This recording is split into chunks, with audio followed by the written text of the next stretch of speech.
కొంచెం వెన్న కరిగించుకుంటున్నా అండి. ఈ బటర్లోనే కొంచెం ఆవు నెయ్యి వేసుకుంటున్నా అండి. నేను 1 కప్పు రవ్వ అండి. ఇదే కప్పుతో 2 మైదా. శ్రీమాత్రే నమః. ఇట్లాంటివన్నీ ఎందుకు వాడాలి అంటే అవసరాన్ని బట్టి సమయాన్ని బట్టి చేసుకోవాలండి. మాకు చాలా టైము వాటి మీద వీటి మీద పనులలో ఉండిపోతుంటాము. అందుకనే ఇవన్నీ వాడుతూ ఉంటాము. ఇప్పుడు ఇది బటరు నెయ్యి ఉంది కదండి, అది కూడా పోసుకుంటున్నాను. కలోంజీ, కొంచెం వామ,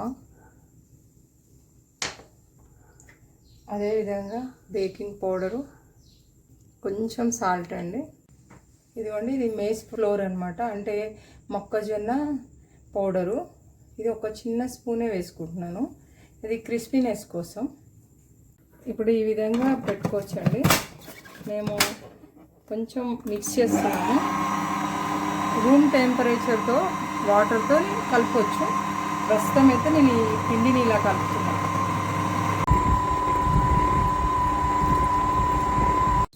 ఇదిగోండి, ఇలా అయిపోయింది. ఇదిగోండి, ఇలా జస్ట్ సింపుల్గా తీసేయచ్చు.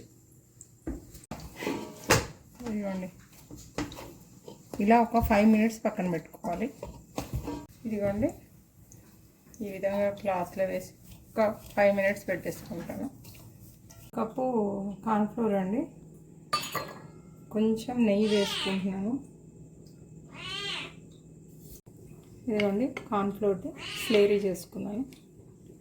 ఇదిగోండి, పిండి మొత్తం మంచిగా అయింది.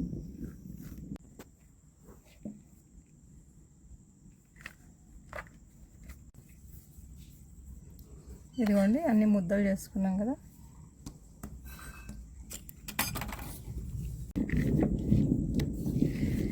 ఇదిగోండి, ఇలా మొత్తం చపాతీలా చేసుకోవాలి. ఇప్పుడు ఇది చపాతీలా చేసుకున్నాం కదండి, దీని మీద కొంచెం ఇట్లా స్లేరీ వేసుకోవాలి. పొడి పిండి, అదేవిధంగా ఇంకో చపాతీ.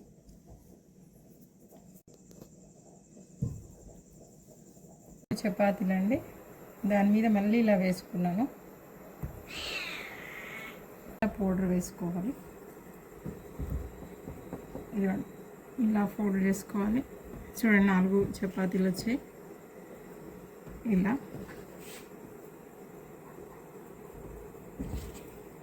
ఇలా ఇప్పుడు దీన్ని మళ్ళీ చపాతీలాగా చేసుకోవాలి. ఇదిగోండి, ఈ విధంగా కట్ చేసుకోవాలి.